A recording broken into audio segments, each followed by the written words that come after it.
सबै प्राणी घाँस जस्तै हुन्, तिनका सबै महिमा र गौरव घाँसका फूल जस्ता, घाँस ऐलाउँछ र फूल झरिहाल्छ र प्रभुको वचन सदा सर्वदा रहिरहन्छ। तपाईँले याद गर्नुहुन्छ सबै शरीर घाँस जस्तै, त्यो जस्तै भन्ने त मेटाफोर नै प्रयोग गरेको छ होइन, रूपक भन्छ अथवा उपमा भन्ने शब्द पनि चलाइयो होला। ओके, सबै शरीर घाँस जस्तै। कसैले तपाईँले प्रभुलाई विश्वास गर्यो भने कहिले अभाव हुँदैन, कहिले समस्या हुँदैन, कहिले तपाईँको जीवनमा बिरामीहरू हुँदैन, समस्या हुँदैन भन्यो भने त्यो चाहिँ बिब्लिकल टिचिङ चाहिँ होइन। त्यो चाहिँ खालि तपाईँलाई झुटो आश्वासन मात्रै हो, झुटो सान्त्वना मात्रै हो। तर हेर्नुहोस् त बाइबलले के भन्छ, इट्स पार्ट अफ लाइफ, जीवनको एउटा भाग हो। चाहे पनि नचाहे पनि संसारमा कोही पनि छैन सङ्घर्ष बिनाको, इभन राजाहरूको जीवनमा सङ्घर्ष छ। त्यो चाहिँ परमेश्वर हाम्रो सुरक्षा हुनुहुन्छ है, सेक्युरिटी इन गड अलोन, परमेश्वर मात्र हाम्रो सुरक्षा छ। त्यो कुराले चाहिँ मोसाको जीवनमा फेरि त्यो के भन्यो, एउटा रिभाइभ भन्ने कुरा, जागृति भन्ने लिएर आयो है। त्यो रिभाइभल चाहिँ उसको जीवनभित्र एउटा नयाँ ताजगीपन, नयाँ जोस, नयाँ सामर्थ्य फेरि ल्यायो। त्यो चाहिँ केले ल्यायो भन्नुहोस् त, जब उनले यो कुरा बुझे कि हाम्रो सुरक्षा चाहिँ परमेश्वर मात्र छ र 13 देखि 17 हाम्रो सन्तुष्टि केवल परमेश्वर मात्र छ है। चाहे प्रशस्तता होस् वा अभावमा मैले सन्तुष्ट रहने रहस्य सिकेको छु। तपाईहरु मेरो जीवनमा अभाव पनि हुन्छ कहिलेकाहीँ, कहिले प्रशस्तताको जीवन पनि होला, तर पावलले एउटा कुरा भन्छ, त्यो चाहिँ के, मैले सन्तुष्ट रहने रहस्य सिकेको छु। I have learn to be content. जवानहरू तपाईको सन्तुष्टि चाहिँ कहाँबाट आउँछ, त्यो चाहिँ हामीले सिक्नुपर्ने कुरा रहेछ। तपाईहरु मेरो परमेश्वरसँगको रिलेसनशिपबाट आउने कुरा रहेछ। त्यो इभन आनन्द भन्ने कुरा पनि तपाईहरु मेरो छनौट हो। तपाईले हबकुकको 3 अध्यायमा पढ्नु भन्छ है, हबकुकले 17 पददेखि के लेख्छ भन्छ, गाई गोठमा मेरो भेडा बाख्रा भएन भने पनि, खेतमा अन्न उब्जेन भने पनि हैन, दागको बोटमा फूल फुलेन भने पनि म तपाईमा रमाहाट गर्नेछु। 28 पद चाहिँ म तपाईमा रमाहाट गर्नेछु। अंग्रेजीमा आई विल रिजोइस भनेछ। हाम्रो जीवन चाहिँ लथालिङ्ग भएर जिउनको लागि होइन। कतिजनाले चाहिँ जीवनमा जब समस्या आइपर्छ, मेरो जिन्दगी यस्तै हो, अनि उसले लत्ता छोडी पठाउँछ। कति मान्छे पागल भएर हिँडिरहेछ, कतिजना मानिसहरू लथालिङ्ग छन्, कतिजनाले आफ्नो परिवार छोडेर हिँडेका छन्। अब त युट्युब भरि तपाईले हेर्नु भने खाली पारिवारिक झगडा बाहेक केही छैन है। अनि खाली यता बुढाले कसको श्रीमती लगे भन्छ, कता गयो भन्छ, अनि झमेला तपाईँ देखिरहनु भएको छ। यो सबै के छ, किनकि विजडम, बुद्धिको अभावको कारणले हाम्रो जीवनहरू लथालिङ्ग छन्, परिवारहरू लथालिङ्ग छन्, नानीहरू लथालिङ्ग छन्, अनि हाम्रो समाजहरू लथालिङ्ग भएर गइरहेछ।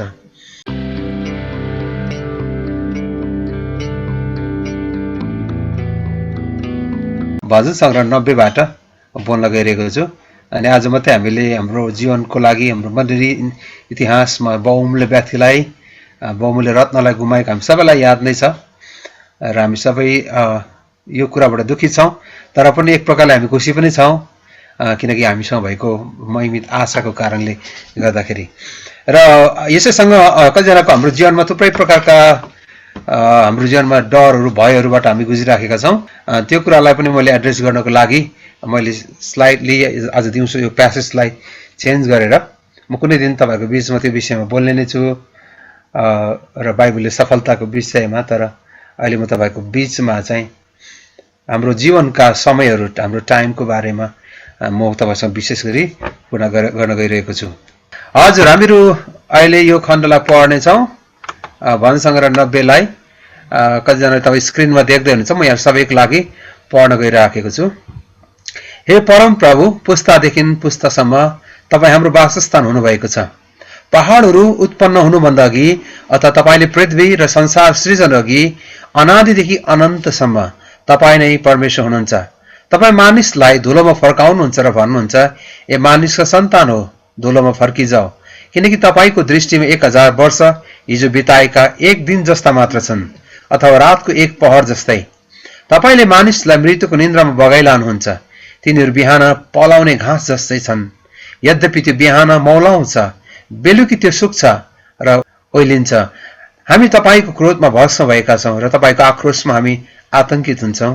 तपाईले हाम्रो अधर्म आफ्नै सामुन्ने राख्नु भएको छ र हाम्रो गुप्त पापहरू तपाईको उपस्थितिको प्रकाशमा छन्। हाम्रा सारा दिन तपाईको क्रोधमा बित्छन्। सुस्केरामा हामी आफ्ना वर्षहरू बिताउँछौँ। हाम्रो आयु त 70 वर्ष मात्र हो, बलले भए भने 80 पुग्ला, तापनि तिनीहरूको अवधि कष्ट र शोकमा बित्छन्, किनकि आयु चाहिँ चाँडै बित्छ र हामी त उडिजान्छौँ।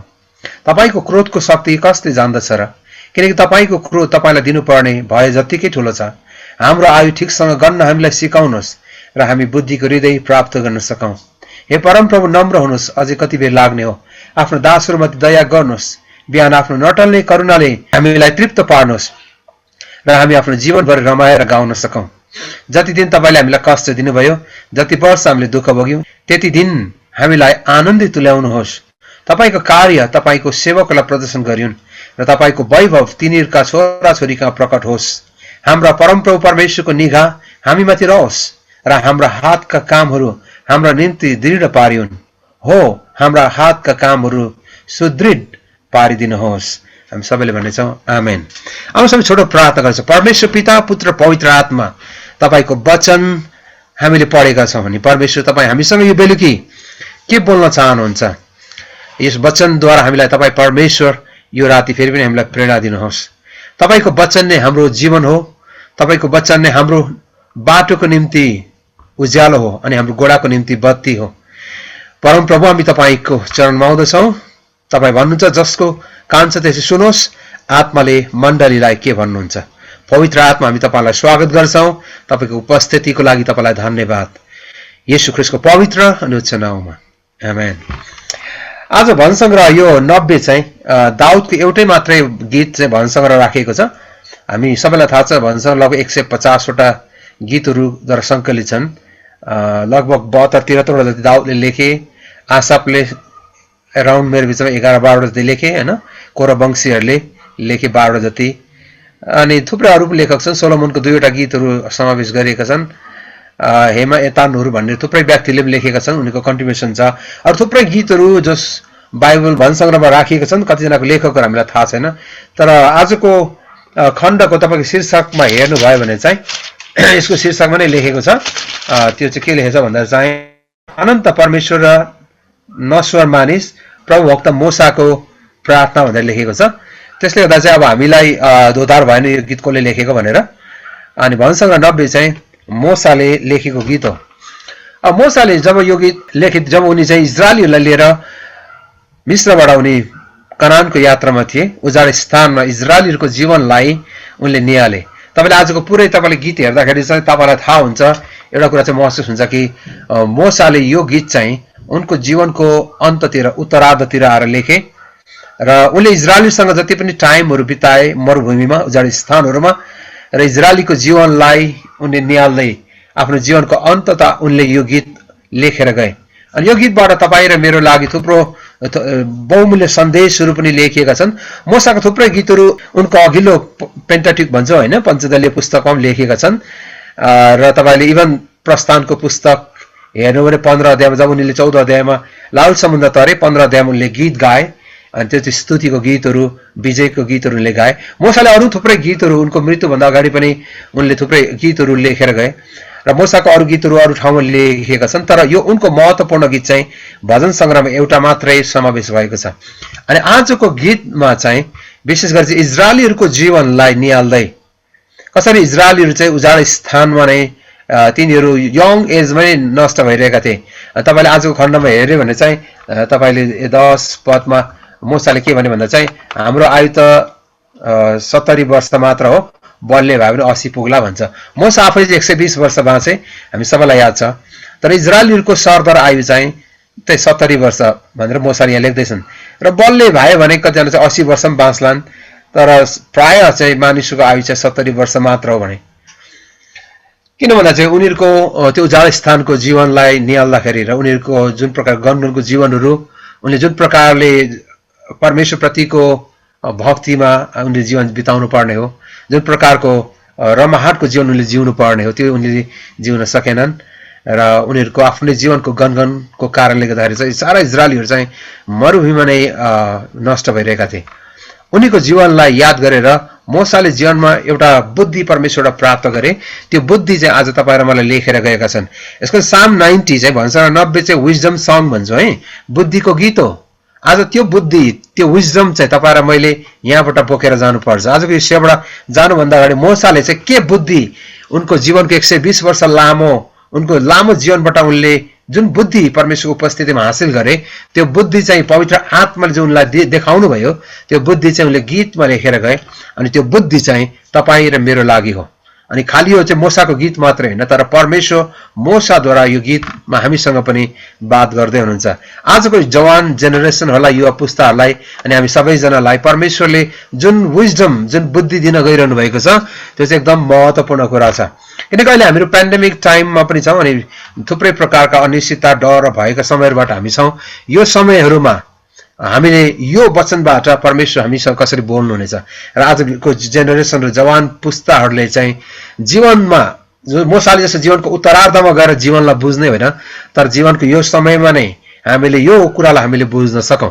मोसाले आफ्नो जीवनको यति लामो अनुभवबाट यो गीत लेखेर गए सायद उनको जीवन नै यो एउटै गीत लेख्नको लागि मोसाले आफ्नो सारा जीवन नै बिताए तर प्रियहरू उनले दिएको यो गीतबाट तपाईं र मेरो लागि एउटा शिक्षा छ ताकि हामीले हाम्रो जीवनलाई असल प्रकारले बुझ्न सकौं र जिउन सकौं भनेर अनि आजको यस भनसंग्रहलाई चाहिँ हामी चारवटा खण्डमा विभाजन गर्ने छौं अनि त्यो चाहिँ मैले माफ गर्नुस् नेपालीमा अलि मलाई ढिलो भएर मैले अंग्रेजीमा लेखेर गए त्यो सजिलोको लागि भएको कारणले गर्दा चाहिँ पहिलो कुरा चाहिँ 1 र 2 पदमा चाहिँ मोसाले के भने भन्दा चाहिँ जीवन को बारेमा जब उनले लेखे मोसाले के भने हे परमप्रभु पुस्तादेखि पुस्तासम्म तपाईं हाम्रो वासस्थान हुनुभएको छ वासस्थान भन्ने जुन छ अंग्रेजी चाहिँ डोइलिङ प्लेस तपाईं हाम्रो वासस्थान हुनुहुन्छ तपाईं हाम्रो लुक्ने ठाउँ हाम्रो सुरक्षित ठाउँ तपाईलाई थाहा छ चराचुरुङ्गीहरु पनि दिनभरि चर्न जान्छन् अनि साँझ चाहिँ चराहरु पनि आफ्नो वासस्थानमा उनीहरु फर्केर जान्छन् किनकि त्यो चर्ने ठाउँमा नै खेतबारीमा नै तिनीहरु असुरक्षित महसुस गर्छन् र त्यो सुरक्षित स्थानको रूपमा तिनीहरु चाहिँ रुखमा अथवा तिनीहरुको गुण जहाँ छ त्यहाँ उनीहरु बास बस्नको लागि जाँदछन् जहिले पनि वासस्थानले चाहिँ सुरक्षित स्थानलाई जनाउँदछ यसकारण मैले 1 र 2 पदलाई चाहिँ सेक्युरिटी इन गॉड अलोन परमेश्वरमा मात्र हाम्रो सुरक्षा छ त्यो सुरक्षा केवल परमेश्वरमा छ र त्यसको अन्तिम पद चाहिँ 13 देखि 17 पद छ अनि त्यो चाहिँ त्यहाँ तपाईले हेर्नु हो चाहिँ मोसाले परमेश्वरलाई प्रार्थना गरेको छ अनि त्यो प्रार्थना चाहिँ के छ भन्दा चाहिँ 14 पदमा गएर चाहिँ बिहान आफ्नो नटल्ने करुणाले हामीलाई तृप्त पार्नुहोस् तृप्त भन्ने शब्द तपाईले याद गर्नुभयो होला सन्तुष्टि भन्ने शब्द छ तृप्त अंग्रेजीमा चाहिँ सेटिस्फाई मी ओ लॉर्ड है मलाई सन्तुष्ट पार्नुहोस् तृप्त पार्नुहोस् भन्ने छ कारण त्यो चाहिँ सेटिस्फ्याक्सन इन गॉड अलोन परमेश्वरमा मात्र सन्तुष्टि छ यो दुईवटा जहिले पनि गीत भनसंग्रह जब लेखकहरूले लेख्दछन् त्यसको सुरु र अन्त चाहिँ एकदम महत्त्वपूर्ण कुरा छ तपाईले कुनै पनि प्यासेजलाई पढ्दाखेरि पनि कुनै पुस्तकलाई पढ्दाखेरि पनि अथवा भनसंग्रहको प्राय गीतहरू पढ्नु हुँदाखेरि चाहिँ तपाईले याद गर्नुपर्ने कुरा चाहिँ beginning and at the end है सुरुमा र अन्तमा लेखकले जसरी लेख्छन् त्यो चाहिँ एकदम इम्पोर्टेन्ट छ यसकारण यो दुईवटा कुरा चाहिँ दाउदले सुरुमा चाहिँ परमेश्वर हाम्रो सुरक्षा हुनुहुन्छ है सेक्युरिटी इन गॉड अलोन परमेश्वरमा मात्र हाम्रो सुरक्षा छ र अन्तिम 13 देखि 17 चाहिँ परमेश्वरमा मात्र हाम्रो सन्तुष्टि छ सुरक्षा र सन्तुष्टि यो दुईटा महत्त्वपूर्ण कुरालाई लेखे तर त्यो बीचमा चाहिँ मोसाले चाहिँ दुईवटा महत्त्वपूर्ण कुरा लेखे अनि त्यो चाहिँ 3 देखि 6 पदमा छ त्यो चाहिँ जीवन छोटो छ लाइफ इज शॉर्ट है जीवन चाहिँ एकदम छोटो छ ओके अनि त्यसपछि दोस्रो कुरा चाहिँ 8 देखि 12 त्यो चाहिँ जीवन चाहिँ कठिन छ लाइफ इज हार्ड जीवन चाहिँ संघर्षले भरिएको छ भन्दा भन्छ हैन जीवनमा त थुप्रै कठिनाइहरू च्यालेन्जेसहरू चुनौतीहरू छन् अथवा जीवन चाहिँ संघर्षले पूर्ण छ ओके अब मैले तपाईलाई बताउनु पर्ने कुरा चाहिँ के छ भने मोसाले जब यो गीत लेखे मोसाले यो दुईवटा कुरा त्यो बीचको दुईवटा कुरा 3 देखि 12 पदसम्मको जुन दुईवटा कुरा उनले बुझे जीवनलाई 120 वर्ष लामो उनको जीवनलाई पछि फर्केर हेर्दाखेरि चाहिँ जीवनको उत्तरार्धमा आउँदा चाहिँ मोसाले के कुरा अनुभव गरे भन्दा जीवन चाहिँ कति छोटो रहेछ भनेर मोसा आफैले 120 वर्ष त्यत्रो लामो जीवन बिताए 40 वर्ष मिश्रमा अनि हामी सबैलाई थाहा 40 वर्ष मिधानमा आफ्नो ससुराको गोठालोको रूपमा अनि अन्तिम 40 वर्ष इजरायलीसँग उनले मरुभूमिमा बिताए मिश्रदेखि प्रतिज्ञाको मुलुकसँगको त्यो 40 वर्षको जर्नी उनले बिताए यसकारण जम्मै 120 वर्षको उनको लामो जीवन उनले बिताए तर त्यो जीवन कति छिटो बितेर गयो उनले त्यो कुरालाई यहाँ लेख्दैछन् यसकारण दाजुभाइ दिदीबहिनी मलाई थाहा छैन हामी 120 वर्ष बाँच्छौं कि बाँच्दैनौं अनि म त एकदम धन्यवादी छु हाम्रो रबर्ट गुरुबा 95 वर्ष बाँच्नुभयो म त हामी त्यत्रो वर्ष बाँच्छौं कि बाँच्दैनौं थाहा छैन तर अहिले म आफै पनि 48 वर्ष पुगेँ। पछाडि फर्केर हेर्दाखेरि चाहिँ हिजो जस्तो लाग्छ मलाई। म एकदम बाल्यकाल सम्झिँदाखेरि चाहिँ हिजो जस्तो लाग्छ।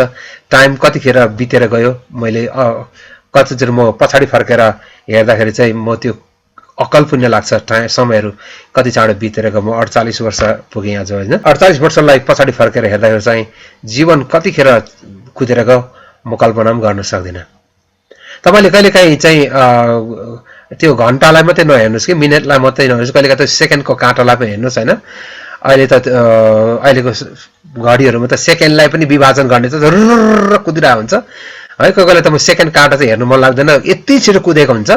अनि त्यसले के कुरा बताउँछ चाहिँ हाम्रो जीवन चाहिँ एकदम चाँडै दगुरिरहेको छ, हाम्रो जीवन चाहिँ एकदम छिटै बितेर गइराखेको छ।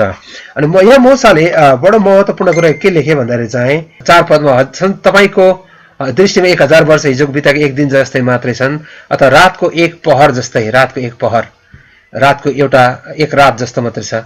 तपाईँले मानिसलाई मृत्युको निन्द्रा बगाइलानुहुन्छ, तिनीहरू बिहान पलाउने घाँस जस्तै छन्। 6 पदमा यद्यपि त्यो मौलाउँछ, बेलुका त्यो सुक्छ र ओइलिहाल्छ। दाजुभाइ दिदीबहिनीहरू, मोसाले के भने जीवनलाई चाहिँ घाँससँग तुलना गरे। हुन त मोसा मात्र व्यक्ति होइन जसले जीवनलाई घाँससँग, यसलाई हामी मेटाफोर पनि भन्छौँ होइन, अथवा रूपक पनि भन्छौँ। रूपक भनेको चाहिँ कुनै कुरालाई तुलना गर्नु हो। अब घाँस र जीवन एउटै होइन, तर त्यो दुईटामा मिल्ने केही कुरा सिमिलारिटी भन्छौँ, त्यसको एक रूपता मिल्ने कुरा छ। त्यो चाहिँ के छ भन्दा चाहिँ दुवै कुरा चाहिँ घाँस पनि ट्रान्जिटोरी भन्छौँ, परिवर्तनशील छन् होइन। अनि घाँस पनि के छ त चाँडै नाश भएर जाने हो। तपाईँले याद गर्नु भने चाहिँ हामी खेतीमा हुर्केको कारणले गर्दा चाहिँ उहिले हामी मकै रोप्थ्यौँ गाउँतिर। त्यो मकैबारीमा हुने घाँस एक प्रकारको घाँस हुन्थ्यो। अनि त्यो घाँस चाहिँ मकैबारीमा मात्रै आउँछ। अनि त्यो मकै काटेर धान रोपेपछि त्यो मकैबारीको घाँस चाहिँ त्यहाँ उम्रिँदैन थियो। त्यो धानबारीको घाँस भिन्नै खालको हुन्छ। अनि त्यो धानभन्दा अग्लो अग्लो निस्कन्छ त्यो। अनि धान पछाडि तपाईँले आलुबारी लाउनुहुन्छ होइन, तपाईँले अथवा के गहुँबारी लाउनुहुन्छ, गहुँबारीमा आउने घाँस चाहिँ अर्कै हुन्छ। त्यो फरक फरक घाँसहरू बारीमा उम्रने गर्छ। म कहिलेकाहीँ चाहिँ अचम्म पनि लाग्छ होइन, कसरी त्यो सिजन पछि त्यो घाँसका उम्रने कुराहरू पनि परिवर्तन भएर जान्छ। एउटै घाँस उम्रिँदैन, त्यो घाँस एउटा सिजनमा उम्रिन्छ अनि त्यो नष्ट भएर जान्छ। तपाईँले पारिजात फुल्लेको देख्नु भएको छैन होइन। म सानो हुँदा चाहिँ म अब झापामा हुर्केको कारणले चाहिँ पारिजात चाहिँ एकदम प्रशस्त थियो। अनि त्यो पारिजात चाहिँ बेलुका चाहिँ त्यो बाटोमा हिँडेर पारिजात जहाँ रोपेको छ त्यो चाहिँ एकदम मगमग बास्ना आउँछ होइन। नि लटरम्मै फुल्छ, सेताम्मै हुन्छ त्यो बेलुकी चाहिँ। अनि जब तपाईँले बिहान त्यो बाटो जानुभयो भने स्टिल मगमग बास्ना आइरहेको हुन्छ, तर त्यो फुलहरू चाहिँ बोटमा देख्नुहुन्न, त्यो चाहिँ झरेर भुइँमा देख्नुहुन्छ। हेर्नुहोस् त, एक रात मात्रै त्यसको आयु छ। अनि फेरि तपाईँले अर्को साँझ जानुहोस् त्यो बाटोमा, तपाईँले यति मिठो बास्ना, तपाईँले त्यो पारिजातको बास्ना तपाईँले अनुभव गर्नुहुन्छ। अनि त्यो अँध्यारो हुने बित्तिकै पारिजात फुल्छ, अनि रातभरि त्यसले बास्ना फिजाउँछ। अनि बिहान उठ्दा त्यो फेरि सेताम्मै भएर भुइँमा झरिरहेको हुन्छ। हामी सानोमा त्यो फुललाई बटुलेर ल्याउँथ्यौँ। हुन त अब त्यो लामो बाँच्दैन थियो होइन, लामो समयसम्म त्यो रहँदैन थियो, त्यही पनि त्यो बास्नाको लागि भए पनि हामी जम्मा गरेर थालमा राख्ने गर्थ्यौँ ताकि हाम्रो कोठा चाहिँ मगमग बास्ना आओस् भनेर। तर म कल्पना गर्थेँ पारिजातको फुल एक रातसम्मको लागि मात्रै हो, त्यो 12 घन्टामा त झरिहाल्छ, त्यसको आयु त्यति नै रहेछ। कति चाँडो त्यसका आयु चाहिँ नष्ट भएर जान्छ। मोसाले के लेख्यो भन्दा जीवन चाहिँ त्यसरी नै छोटो छ है भन्नु खोजेको। मोसा मात्र होइनन्, अरू पत्रुसले पनि त्यो कुरालाई लेखेका छन्। पहिलो पत्रुस 1:24 र 25मा पत्रुसले के लेख्छ भन्दा खास यो चाहिँ यशायाबाट पनि लेखा हो। सबै प्राणी घाँस जस्तै हुन्, तिनका सबै महिमा र गौरव घाँसका फुल जस्ता, घाँस ऐलाउँछ र फुल झरिहाल्छ, र प्रभुको वचन सदा सर्वदा रहिरहन्छ। तपाईँले याद गर्नुहुन्छ सबै शरीर घाँस जस्तै, त्यो जस्तै भन्ने त मेटाफोर नै प्रयोग गरेको छ होइन, रूपक भन्छ अथवा उपमा भन्ने शब्द पनि चलाइयो होला। ओके, सबै शरीर घाँस जस्तै। अब तपाईँले याद गर्नुभयो, त्यसको अर्थ त यही नै हो, जीवन चाहिँ चाँडै बितेर गइरहेछ। अब याकुबले चाहिँ अझ जीवनलाई चाहिँ तुवालो भनेको छन्। पुरानो बाइबलमा चाहिँ त्यसलाई चाहिँ बाफ भनेको थियो, अहिलेको बाइबलमा चाहिँ तुवालो भनेको छ होइन। आज र भोलि फलानु सहरमा फलानु सहरमा जाउँला, 1 वर्ष त्यहाँ बिताउला, व्यापार गरेर नाफा गरौँला भन्नेहरू अब सुन, भोलि के हुने हो तिमीहरू जान्दैनौ, तिम्रो जिन्दगी के छ र, तिमीहरू त तुवालो हौ। याद गर्नु, तिमीहरू त तुवालो हौ जो केही बेरको निम्ति देखा पर्छ अनि हराइहाल्छ। त्यसको सट्टामा तिमीले भन्नुपर्ने यदि परमेश्वरको इच्छा भयो भने हामी बाँचौँला र यस्तो उस्तो गरौँला प्रभुको इच्छा भयो भने। अनि याकुबले के भन्दैछ भन्दा चाहिँ अब जीवनमा केही घमण्ड नगर, किनकि तिम्रो जिन्दगी त के छ र, तिमीहरू त तुवालो हौ।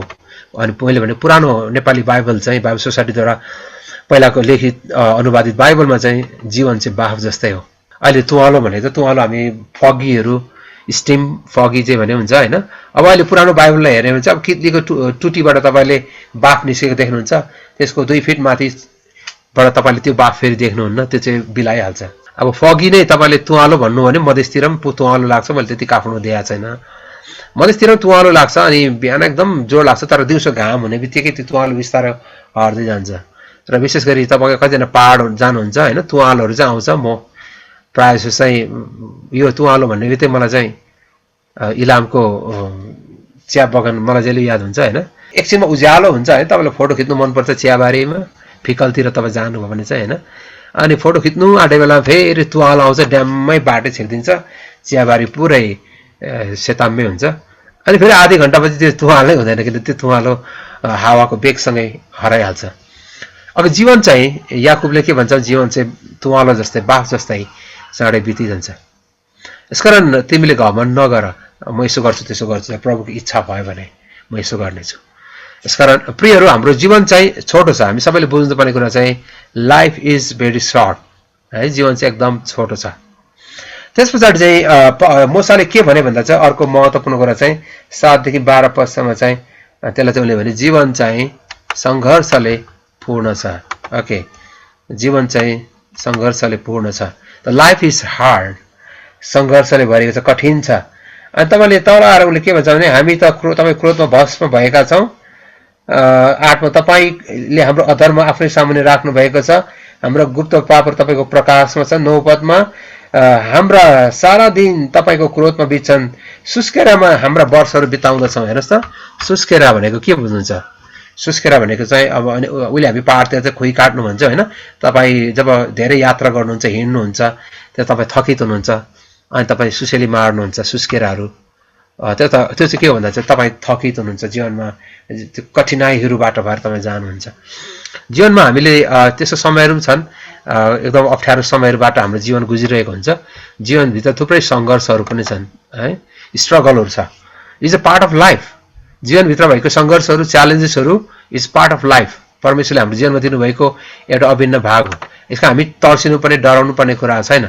संसारमा धेरै मान्छेहरू चाहिँ जीवनको सङ्घर्ष देखेर डराउँछन् अनि सङ्घर्षलाई ह्यान्डल गर्नु नसक्दा कतिजना मान्छेले दे कमिट सुसाइड होइन, आत्महत्या गर्नेहरू पनि छन्, कायरतामा आफ्नो जीवनलाई समाप्त पार्नेहरू छन्। तर हामी विश्वासी त्यो गर्दैनौँ, किनकि हामी यो कुरा जान्दछौँ कि सुस्केराहरू चाहिँ जीवनको एउटा भाग हो। किनकि परमेश्वरले आदमलाई भन्नुभयो तैँले पसिना बगाएर खानेछस् र तैँले पसिनाद्वारा तेरो जीवनभर पसिनाको कमाइ खानेछस् होइन, तेरो लागि पृथ्वीले सिउँडीहरू मार्नेछ। अब यो जीवन कठिनाइ भएर गयो, जीवनमा स्ट्रगलहरू छ अनि यो चाहिँ सत्यता हो। त्यसले गर्दा चाहिँ यो कुरालाई चाहिँ हामीले एक्सेप्ट गर्नुपर्छ, ग्रहण गर्नुपर्छ। यस कारण कसैले तपाईँलाई जीवनमा सङ्घर्ष हुँदैन है, क्रिस्चियन भएपछि जीवनमा समस्या हुँदैन भन्छ भने त्यो चाहिँ गलत शिक्षा हो है। कतिचोटि चाहिँ हामीलाई त्यस्तो कुरा भन्यो भने विश्वासी भड्किन्छ होला, विश्वासीहरू निराश पो हुन्छ होला कि भनेर हामी कतिचोटि चाहिँ है प्रभुलाई विश्वास गरेर नै जीवनमा सधैँ खुसी खुसी हुन्छ, स्ट्रगल हुँदैन भन्ने त्यो प्रकारको मानिसलाई क्षणिक सान्त्वनाको लागि हामी कतिचोटि भन्ने गर्छौँ, तर त्यो चाहिँ राइट कुरा चाहिँ होइन है। Is a part of life हो, जीवनको एउटा भाग हो। हामी यसकारण सङ्घर्ष, मलाई लाग्छ जीवनमा सङ्घर्ष भनेको के हो भन्ने कुरा बुझेन भने जीवनको के भने सुदिनहरू, असल दिनहरू के हुन्, सुख भनेको के हो सायद त्यो हामीलाई थाहा पनि हुँदैन होला। यसको जीवनमा सङ्घर्ष पनि छ, असल दिनहरू पनि छ, दुईटै कुराहरू छन्। सङ्घर्षहरू पार्ट अफ लाइफ, हामीले त्यसलाई एक्सेप्ट गर्नुपर्छ। कसैले तपाईँले प्रभुलाई विश्वास गर्यो भने कहिले अभाव हुँदैन, कहिले समस्या हुँदैन, कहिले तपाईँको जीवनमा बिरामीहरू हुँदैन, समस्या हुँदैन भन्यो भने त्यो चाहिँ त्यसलाई चाहिँ हामी भन्छौँ त्यो चाहिँ बिब्लिकल टिचिङ चाहिँ होइन है। त्यो चाहिँ खालि तपाईँलाई झुटो आश्वासन मात्रै हो, झुटो सान्त्वना मात्रै हो। तर हेर्नुहोस् त बाइबलले के भन्छ, it's a part of life, जीवनको एउटा भाग हो। चाहे पनि नचाहे पनि संसारमा कोही पनि छैन सङ्घर्ष बिनाको, इभन राजाहरूको जीवनमा पनि सङ्घर्ष छ, नत्र भने दरबार काण्ड जस्तो हुने थिएन होला। सबैको दरबारमा पनि समस्या छ महलमा पनि समस्या त तपाईले थाहा पाउनु होला बिल गेट्सले 2 हप्ता अगाडि मात्रै बिल गेट्स उनको श्रीमतीले डिभोर्स गरे they have problem they have money but they have problem बुझ्नु भयो भएन त्यत्रो बिलियनियर संसारको अब बिल गेट्स 2-3 वर्ष अगाडिसम्म त he was the richest man in the world आज थर्ड तेस्रो रिचेस्ट म्यान छन् तर मेरो विचारमा अब उनी 8औं 9औं हुन्छ होला किनभने श्रीमतीले आधा सम्पत्ति लिएर गएन हैन कति बिलियन्स उनको अब डिभोर्स गरेको सम्पत्ति पनि छुटाउनु पर्यो अब बिल गेट्सको सायद सम्पत्ति आधा त भयो भने सायद उनी 9-10औं हैन 14-15 मा आउँछ जस्तो लाग्छ मलाई अब हेर्नुस् त बिल गेट्स रिचेस्ट म्यान संसारमा के पुग्दैन उनले त सायद म 50 करोड गाडी किन्छु भने हुन्छ उनको आफ्नै जेटहरु छ आफ्नै प्राइभेट जेटहरु छ कति छ र उनको घरमा काम गर्ने मान्छेहरु उनले कहिले सायद काठ उठाउनु पर्दैन चाहे भने उनको मुखसम्म खुवाउने मान्छेहरु छन् त्यति धनी मान्छेहरु सायद उनको बिल गेट्सको स्टाफहरु मात्रै छन् होला मेरो विचार लाखौंको संख्यामा उनीसँग काम गर्ने संसारभरि मान्छेहरु तर still they have a problem struggle छ उनीको जीवनमा त्यसले गर्दा चाहिँ यो आर्थिक कुराले हाम्रो सबै स्ट्रगल जान्छ भन्ने कुरा चाहिँ होइन त्यसले गर्दा चाहिँ पार्ट अफ लाइफ छ तर कहिलेकाहीँ चाहिँ हामीले स्ट्रगललाई जीवनको चुनौतीहरूलाई हामीले नकारात्मक रूपले लिएको कारणले हाम्रो जीवनमा गलत हामीले निर्णय गरी पठाउँछ त्यति मात्रै हो त्यो सबै चाहिँ तपाईहरु मेरो जीवनको चोइस हो छनौटहरु हो प्रियहरु तपाईहरु मैले समस्याको बीचमा के कुरालाई ठान्छौं त्यो कुराले हाम्रो जीवन भविष्य निर्धारण गर्ने कुरा हो यसकारण त हामीसँग परमेश्वरको बुद्धि परमेश्वरले आज हामीलाई दिन गइरहनु भएको छ बिकज यो मोसाको गीतबाट तपाईहरु मेरो लागि एउटा विजडम छ बुद्धिको कुरा चाहिँ मोसाले हामीलाई लेखेर गएका छन् अनि त्यो बुद्धिलाई हामीले प्राप्त गर्नुपर्छ एउटा प्रियहरु यो समयहरुलाई हाम्रो जीवन छोटो भएको कारणले हाम्रो जीवन संघर्षपूर्ण भएको कारणले कहिलेकाहीँ चाहिँ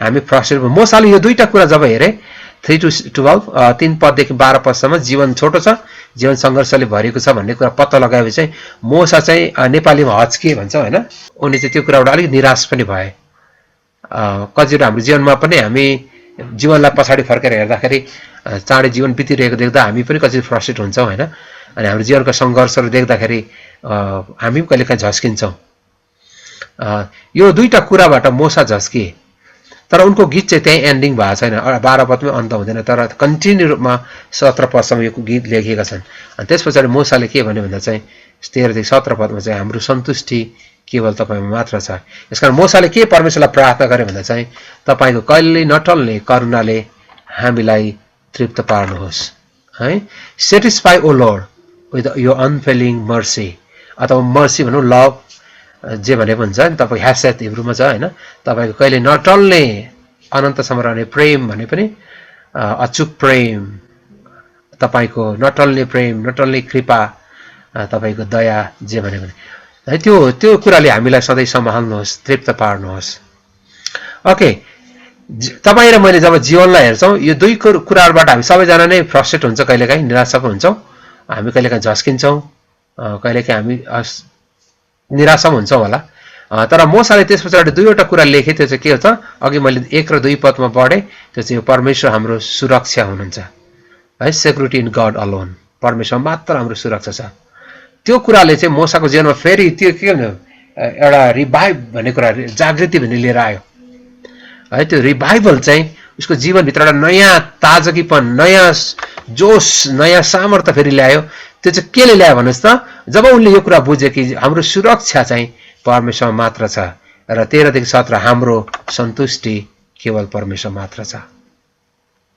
satisfaction in God alone दाजुभाइ दिदीबहिनी जवान प्रियहरु तपाईले आफ्नो सुरक्षा कहाँ खोज्दै हुनुहुन्छ आज हाम्रो सुरक्षा कहाँ छ त हामी केमा खोज्दैछ संसारको सबै सुरक्षाका आज मानिसहरूले बनाएका सबै जगहरु भासिने बालुवा जस्तै दब्दै गइरहेका छन् तर एउटा कहिले पनि नष्ट नहुने एउटा जग जो ख्रीष्ट येशू नै हुनुहुन्छ त्यो चट्टान जो कहिले पनि नहल्लिने चट्टान धेरैजसो मान्छेले सायद धनमा आफ्नो सुरक्षा खोजिरहेका थिए तर धनले वास्तव मान्छेलाई सुरक्षा दिन सक्दैन रहेछ यसको हाम्रो अनन्तको सुरक्षा चाहिँ परमेश्वर आफै हुनुहुन्छ उहाँ नै हाम्रो सुरक्षा हुनुहुन्छ यसकारण त्यो चाहिँ तपाईँ र मेरो सबभन्दा ठूलो आशा हो यसकारण दाउदले त्यही कुरा लेख्छ तपाईँ नै मेरो सुरक्षा गड र मेरो किल्ला हुनुहुन्छ तपाईमा म शरण लिन्छु तपाईँ नै मेरो लुक्ने ठाउँ तपाईँ नै मेरो शरण स्थान हुनुहुन्छ आश्रय स्थल मेरो वासस्थान हुनुहुन्छ दाजुभाइ दिदीबहिनीहरु हामी के कुरामा सन्तुष्टि खोज्दै छौं कहाँ हामी सुरक्षा खोज्दै छौं त जबसम्म परमेश्वर मात्र मेरो अनन्तको सुरक्षा र अनन्तको सन्तुष्टि हुनुहुन्छ भन्ने कुरा बुझेन भने चाहिँ लाइफको एउटा टाइममा हामी आइपुग्छौँ जहाँ हामी फ्रस्ट्रेट हुन्छौँ अनि त्यस पछाडि हामी त्यतिकै नेगेटिभ थट्स बोकेर हामी मर्छौँ। रन जेन्सनले भनेको संसारमा जन्मनेहरूमध्ये 13% मात्रै जीवनलाई बुझेर असल प्रकारले जीवनलाई समाप्त गर्छन् अरे। 87% मान्छेहरू त जीवनमा किन म जन्मे थाहा नै नपाई चिहानमा जान्छ भन्छ। दाजुभाइ दिदीबहिनीहरू, जबसम्म हामीले परमेश्वर हाम्रो सुरक्षा हुनुहुन्छ, उहाँमा मात्र हाम्रो सुरक्षा छ, उहाँमा मात्र हाम्रो सन्तुष्टि छ भन्ने कुरा हामी बुझ्दैनौँ। यो दुईटा कुरा चाहिँ हुन्छै हुन्छ। जीवन चाहिँ छोटो छ, 3 देखि 6 पद, 8 देखि 12 पद, जीवन चाहिँ कठिनाइ छ। जब जीवनको सङ्घर्षहरूबाट भएर जान्छौँ नि, मान्छे त्यहाँ गएर चाहिँ मान्छेभित्र नेगेटिभ थट्सहरू आउने हो। एउटा भनाइ छ नि, जब समस्या आउँछ कि मान्छे बेटर हुन्छ कि मान्छे बिटर हुन्छ भन्छ नि, होइन? कि बेटर कि बिटर। समस्या जब हाम्रो जीवनमा आउँछ नि, कि त हामी असल भएर जान्छौँ, बेटर भएर जान्छौँ, कि बिटर कि तितो भएर जान्छौँ। तपाईले मेरो जीवनमा आउने स्ट्रगलहरूको बीचमा हाम्रो लाइफ चाहिँ, हाम्रो जीवन चाहिँ बेटर हुँदैछ कि बिटर हुँदैछ त? इजरायलीहरू जब लाल समुद्र तरेर आए, तपाईँलाई थाहा छ नि, तिनीले मरियमको साथमा अरू थुप्रै स्त्रीहरूले खैचडी बजाउँदै परमेश्वरलाई आराधना गरे। तपाईँले याद गर्नुभयो भने चाहिँ प्रस्थानको 15 अध्यायमा जब लाल समुद्र तरे 21 र 20-21 मा हेर्नु चाहिँ सारा मानिसहरूले नाच्दै परमेश्वरको प्रशंसा गरे। अनि 22-23 पदमा पढ्नुहोस् त, जब मोरिबा भन्ने ठाउँमा आइपुगे, पानी अभाव भएपछि तिनीहरूले गनगन गरे भनेर लेखेको छ। तिनीहरूको अगाडिको आनन्द चाहिँ अचानक हराएर गयो। दाजुभाइ दिदीबहिनी, जब हाम्रो जीवनमा हाम्रो जीवनले ठक्कर खाने समय आउँछ, जीवनमा हामी डरको सामना गर्छौँ, अनि त्यही भएर हाम्रो नेगेटिभ थट्सहरू हामीभित्र जन्मँदछन् अनि परमेश्वरमा मात्र अब सुरक्षा छ भन्ने कुरा पनि हामी बिर्सन्छौँ, अनि हाम्रो सन्तुष्टि उहाँमा मात्र छ भन्ने कुरा हामी बिर्सन्छौँ। अनि त्यसले हाम्रो जीवन अझ निराशातिर डोरेर लैजानेछ। त्यसले गर्दा चाहिँ प्रियहरू, हेर्नुहोस् न, हाम्रो जीवन छोटो छ, हाम्रो जीवन कठिनाइ छ। यो दुईटा कुरालाई के कुराले बाँधेको छ? 1 र 2 पद र 13 देखि 17, यो दुईटा अगाडि र पछाडि, यो दुईटा कुरा परमेश्वर राखिदिनु भएको छ। अगाडि के छ? परमेश्वर मात्र हाम्रो सुरक्षा हुनुहुन्छ र अन्तिम चाहिँ परमेश्वर मात्र हाम्रो सन्तुष्टि हुनुहुन्छ। यसका मूसाले अन्तिममा के भनेर प्रार्थना गरे त? तपाईको नटल्ने करुणाले मलाई तृप्त पार्नुहोस्। मूसाको कस्तो प्रार्थना हो? तपाईले याद गर्नुहुन्छ, इजरायलले लिएर मूसा कनानको देशमा गए, तर कनान देश उनी पुग्न पाएनन्। यर्दनको वारीपट्टि नै उनले कनान देशलाई हेरे र अन्तिममा ती इजरायलीको निम्ति उनले अन्तिम प्रार्थना गरे। उनलाई अन्तिम अर्थ दिएर उनलाई पठाए। मूसा चाहिँ कनानको देशमा पुग्न सकेनन्। तर तपाईले मूसाको अन्तिम प्रार्थना हेर्नु चाहिँ प्रस्थानको 32-33 अध्याय हेर्नु भने चाहिँ उसले के भन्छ भन्दा चाहिँ, यदि तपाईको उपस्थिति यहाँबाट हामीसँग गएन भने यहाँबाट अगाडि नलैजानुहोस् भन्छ है। अनि मूसाले यसरी पनि प्रार्थना गरे 13 पदमा गएर, तपाईको महिमा देखाउनुहोस्। अंग्रेजी सो मी योर ग्लोरी, तपाईको महिमा देखाउनुहोस्। मूसाको कस्तो अद्भुत कुराहरू। मूसाले त्यो कनान देशमा जानु नपाए तापनि उनले कहिले पनि विलाप गरेको कुरा छैन।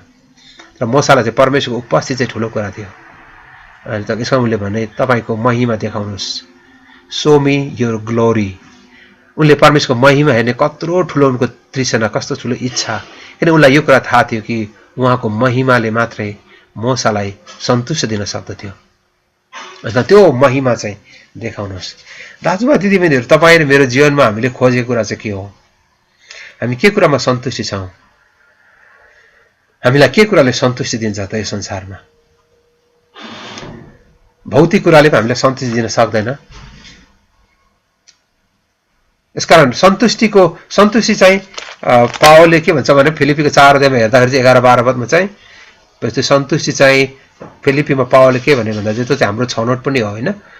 पावलले के भन्छ भन्दा चाहिँ, चाहे प्रशस्तता होस् वा अभावमा होस्, है, चाहे प्रशस्तता होस् वा अभावमा मैले सन्तुष्ट रहने रहस्य सिकेको छु।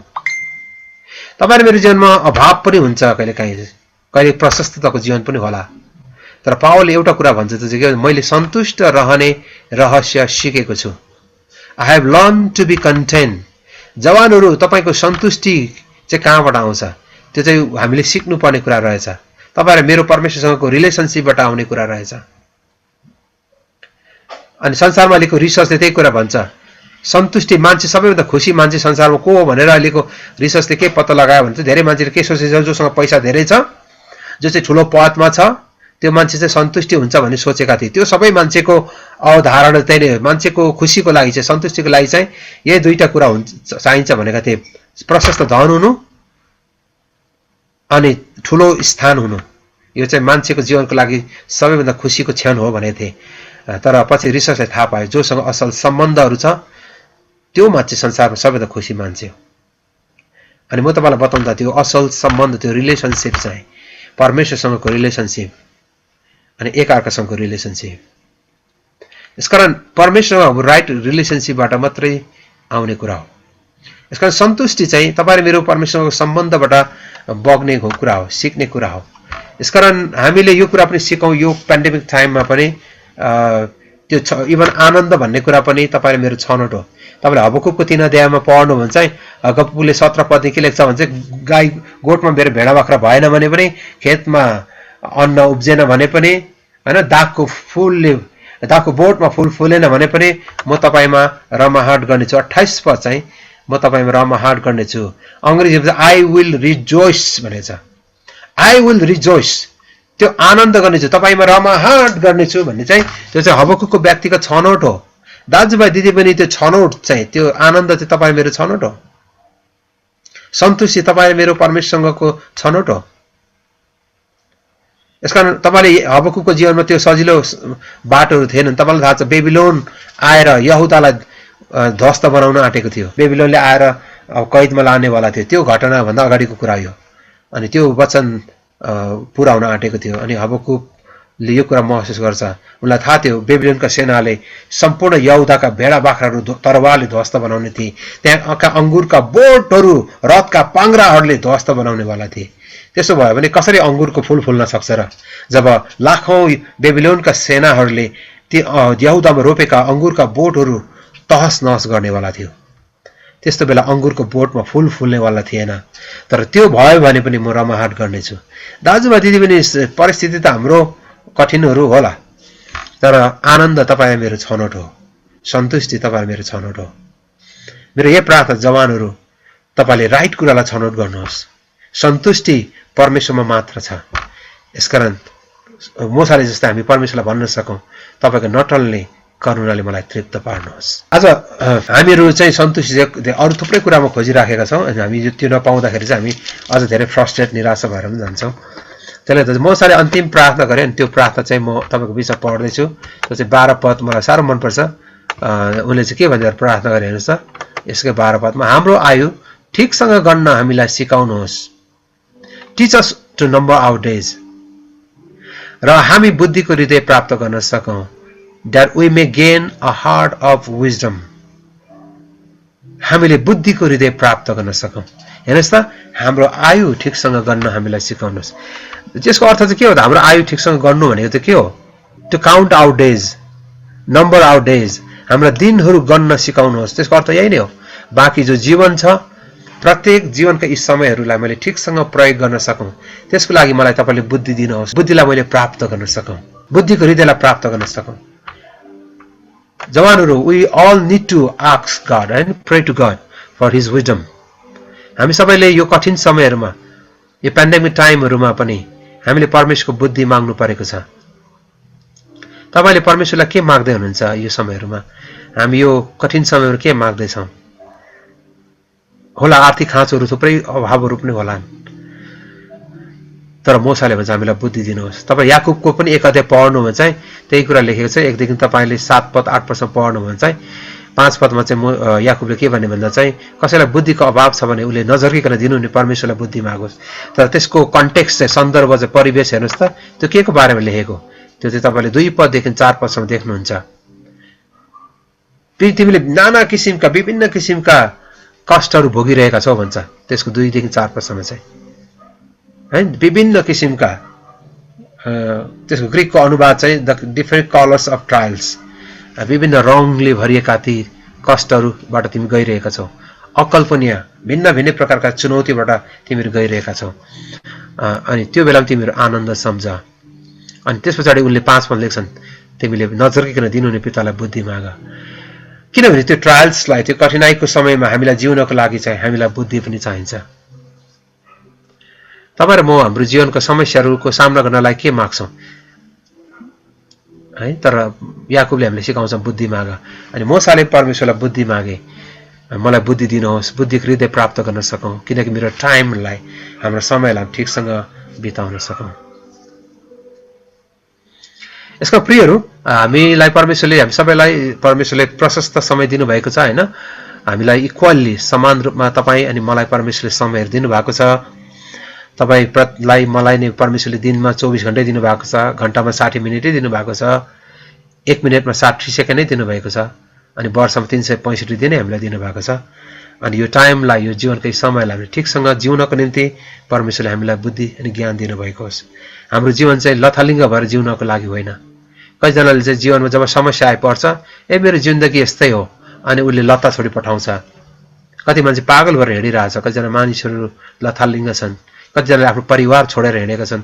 अहिले त युट्युबभरि तपाईँले हेर्नुहुने खालि पारिवारिक झगडा बाहेक केही छैन है। अनि खालि यता बुढाले को श्रीमानले कसो श्रीमती लगे भन्छ, को कता गयो भन्छ, अनि झमेला तपाईँ देखिरहनु भएको छ। यो सबै के छ? किनकि विजडम, बुद्धिको अभावको कारणले हाम्रो जीवनहरू लथालिङ्ग छन्, परिवारहरू लथालिङ्ग छन्, नानीहरू लथालिङ्ग छन्, अनि हाम्रो समाजहरू लथालिङ्ग भएर गइरहेछ। प्रियहरू, परमेश्वरले हामीलाई समान समय दिनुभएको छ, चाहे त्यो राजा होस्, चाहे प्रजा होस्, धनी होस् वा गरिब होस्, चाहे शिक्षित हुन् चाहे अशिक्षित हुन्, सायद जुनसुकै जातमा हामी जन्मेको भए पनि, जुनसुकै देशमा हामी जन्मेको भए पनि, परमेश्वरले हामी सबैलाई प्रशस्त गरी नै, सबैलाई समान रूपमा नै समयहरू दिनुभएको छ। अनि त्यो समयलाई हामीले ठिकसँग प्रयोग गर्न हामीले परमेश्वरलाई बुद्धि माग्न सकौँ। कति मान्छेले चाहिँ हामीलाई समयको व्यवस्थापनको कुरा पनि सिकाउँछ, तर बाइबलले चाहिँ हामीलाई बडो राम्रो कुरा सिकाएको छ। एपिसीको पत्रमा यसरी लेखेको छ, यसैले कसरी हिँड्छौ? एपिसीको पत्र 5 अध्यायको 16-17 पद 15 देखि पढेँ मैले। यसैले कसरी हिँड्छौ? ध्यानसँग हेर, निर्बुद्धि मानिस जस्तो होइन, तर बुद्धिमान मानिस जस्तो समयको पूरा सदुपयोग गर, किनकि दिन खराब छ। हेर्नुहोस्, समय पूरा सदुपयोग गर। बाइबलले चाहिँ टाइमलाई म्यानेज गर्ने कुरा त सिकाउँदैन। बाइबलले चाहिँ समयलाई पूरा, नेपालीमा चाहिँ पूरा भनेको रहेछ। अब यो तपाईँले के बुझ्नुहुन्छ होइन, पूरा सदुपयोग गर भनेको। अङ्ग्रेजीमा चाहिँ हेर्नुहोस् त, redeeming the time because the days are evil, wherefore be ye not unwise but understanding what the will of the Lord is. Redeeming your time है। तपाईँले त्यो यो चाहिँ अब केजेबी भर्सनबाट मैले लिएको हो, मलाई साह्रो मनपर्ने शब्द यो चाहिँ रिडिमिङ योर टाइम। अनि नेपालीमा चाहिँ पुरा सदुपयोग गरेर, दाजुभाइ दिदीबहिनीहरू, हामीलाई परमेश्वरले जुन समय दिनुभएको छ त्यसलाई हामीले पुरा सदुपयोग गर्न सकौँ र हामीले यो संसारबाट जानुभन्दा अगाडि हामीले केही गर्न सकौँ है। हाम्रो लाइफलाई हामीले राम्ररी पुरा गर्न सकौँ। पाउलले जस्तो तिमोथीको पत्रमा 4 अध्यायको उनले 6 देखि 8 पदसम्म त्यही कुरा भन्छ होइन, मैले मेरो लडन त लडेँ, मैले मेरो दौडलाई सिद्धाएको छु, मैले उत्तम लडन त लडेको छु, मेरो निम्ति ख्रिस्टले धार्मिकताको मुकुट राखिदिनु भएको छ, मलाई मात्र होइन उहाँको आगमन प्रिय मान्नेहरू सबैलाई पनि राखिदिनु भएको छ। यसकारण त्यो दौड चाहिँ हामीले राम्ररी पुरा गर्न सकौँ। त्यसको लागि चाहिँ मूसाले परमेश्वरसँग विजडम पनि मागेछ। जवानहरू, तपाईँ के माग्नुहुन्छ आज? मेरो त यही प्रार्थना छ कि परमेश्वरले हामी सबैलाई बुद्धि दिउन्, ताकि बुद्धिलाई प्रयोग गरेर हामी केही गर्न सकौँ परमेश्वर राज्यको लागि।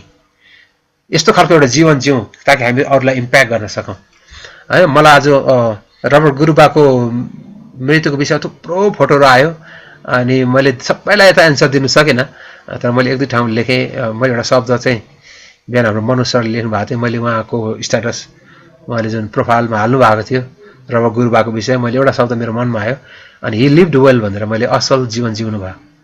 हि लिभ्ड वेल, उहाँले असल समापन गर्नुभयो। अनि हामी सबैलाई त्यो एउटा च्यालेन्ज छ, हामी त्यसरी नै उहाँ जस्तै असल प्रकारले समाप्ति गर्न सकौँ है, असल छाप छोडेर हामी जान सकौँ। रोबिन शर्माको मैले एउटा किताब पढेको थिएँ दिल्ली एयरपोर्टमा धेरै वर्ष अगाडि, म सिङ्गापुरबाट फर्कँदा जस्तो लाग्यो मलाई। त्यहाँको बुक स्टोरमा गएर मैले एउटा किताब खोज्दै थिएँ, रोबिन शर्मा मेरो एकदम मनपर्ने, उनी सेकुलर राइटर हो, म किताब पढिरहन्छु। Will cry when you die भन्ने, तिमी मर्दा को रुन्छ भन्ने, त्यो किताब एकदम मलाई टच गऱ्यो। मैले एयरपोर्टमै बसेर 2 घन्टामा लगभग 30-35 पेज जतिभन्दा बढी पढेर सिद्धाएँ। मलाई टच गऱ्यो। उनी क्रिस्चियन त होइन, तर थुप्रै बाइबलको पदहरू कोट गर्नुहुन्छ रविन शर्माले, र मलाई लाग्छ बाइबल धेरै पढ्ने मान्छे भयो। Will cry when you die भन्ने, तिमी मर्दा तिम्रो लागि को रुन्छ भन्ने, त्यो कुरा चाहिँ मेरो लाइफ पनि इम्प्याक्ट गर्यो। 6-7 वर्ष अगाडि उनको किताब, त्यो किताब मैले पाएको थिएँ।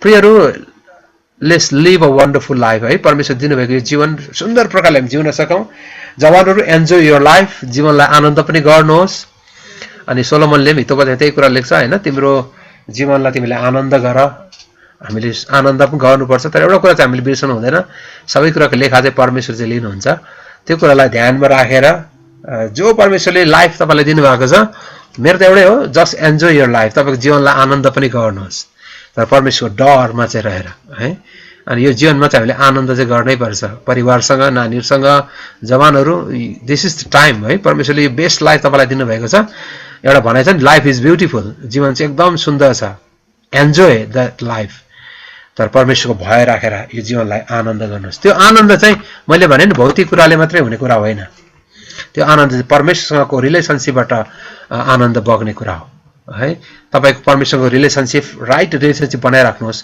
राइट रिलेसनशिप एकअर्कासँग बनाइराख्नुहोस् अनि राइट लिभिङ तपाई र मैले जिराख्न सकौं एउटा भनाइ छ नि right believing and right living तपाई र मेरो परमेश्वरसँगको सम्बन्ध विश्वास चाहिँ राइट तपाईको बिलिभिङ छ भने राइट ठीक विश्वास छ भने परमेश्वरसँगको बुझाइ चाहिँ ठीक छ भने तपाईको जीवाइ पनि ठीक हुनेछ यसका right believing and right living यो दुईटै कुरा चाहिँ इम्पोर्टेन्ट कुरा छ अनि मोसाले त्यो कुरा अनुभव गरे र मोसा लिभ 120 इयर्स है 120 वर्ष मोसाले जीवन बिताए अनि he never regretted life in life है जीवनमा कहिले उनले पछुताउनु परेन मलाई लाग्छ उनले आफ्नो जीवनलाई राम्ररी नै अन्त गरे यद्यपि उनी प्रतिज्ञाको मुलुक जान पाएनन् तर उनको लागि प्रतिज्ञाको मुलुक भन्दा पनि परमेश्वरको उपस्थिति चाहिँ ठूलो कुरा एउटा भनाइ छ नि हैन प्रमिस ल्यान्ड भन्दा पनि the presence of God is important मोसाको लागि चाहिँ प्रमिस ल्यान्ड भन्दा पनि ठूलो कुरा चाहिँ द प्रेजेन्स अफ गॉड परमेश्वरको उपस्थिति ठूलो कुरा थियो दाजुभाइ दिदीबहिनी यो पेन्डेमिक टाइममा परमेश्वरले तपाईलाई अनुग्रह गर्नु सुरक्षित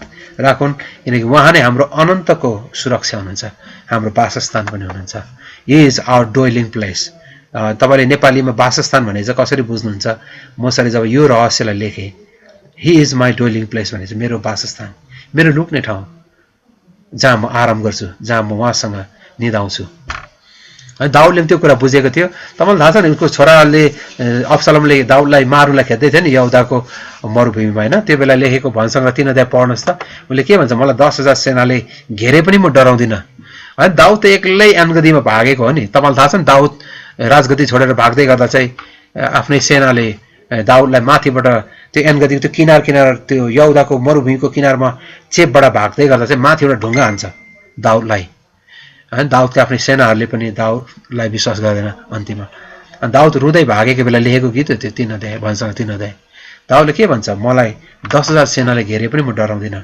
किनकि म ढल्कन्छु निदाइहाल्छु किनकि परमप्रभुले मलाई निन्द्रा दिनुहुन्छ दाजुभाइ कल्पना गर्नुहुन्छ प्रियहरू 10,000 सेनाले घेर्दाखेरि कसैलाई निन्द्रा लाग्छ सायद लाग्दैन होला हामीलाई एउटा मान्छेले धम्की दियो भने त हामीलाई हैन कति दिनसम्म ज्वरो आउँछ के अरे दाउद अनि मोसालाई हामी हेर्यो भने चाहिँ तिनीहरू परमेश्वरमा विश्राम लिन सिके यसका तिनीहरूले यो कुरा बुझे परमेश्वर मात्र हाम्रो सुरक्षा छ है जबसम्म यो जीवन हामी संसारमा जिउनु पर्छ हामीले यो कुरा बुझ्नुपर्छ जीवन छोटो छ है प्रियहरू जीवनमा संघर्ष पनि छ तर दुईटा हाम्रो लागि अद्वितीय कुराहरू परमेश्वरले राखिदिनु भएको छ त्यो चाहिँ उहाँ हाम्रो सुरक्षा उहाँ हाम्रो सन्तुष्टि पनि हुनुहुन्छ हामी परमेश्वरलाई नै सबै महिमा होस् जो हाम्रो अनन्तको निम्ति सुरक्षा हुनुहुन्छ इभन तपाईलाई थाहा छ मृत्युले त हामीलाई आफन्तबाट मात्रै अलग गर्छ सृष्टिकर्तासँग कहिले अलग गर्न सक्दैन यसको मृत्यु पनि विश्वासीलाई त दुःख खबर होइन यसको पावलले के भन्छ जिउनु ख्रीष्ट हो मर्नु चाहिँ लाभ हो भन्छ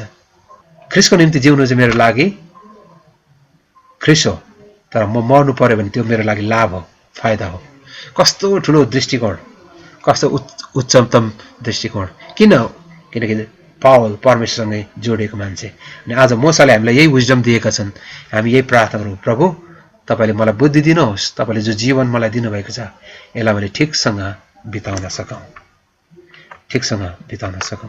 मेरो यही प्रार्थना छ तपाईहरु सबैको लागि पनि यी परमेश्वरले हामीलाई दिनुभएको यो आयुहरू जो बाँकी जीवनहरू छ यो ठीकसँग बिताउन सकौं यहाँ हाम्रो जीवनमा मलाई थाहा छैन 50 वर्ष बाँचे पनि 60 वर्ष बाँचे पनि 100 वर्ष बाँचे पनि केही छैन अनि कति लामो बाँचे भन्ने कुरा चाहिँ इम्पोर्टेन्ट कुरा होइन तर हामीले कसरी बाँच्यौ त्यो चाहिँ इम्पोर्टेन्ट कुरा हो है हामीले चाहिँ कसरी एउटा बहुमूल्य जिउने संसारमा उहाँको इच्छामा जिउँ त्यो चाहिँ ठूलो कुरा हो मेरो एकजना हजुरआमा हुनुहुन्छ, अहिले उदयपुरमा हुनुहुन्छ।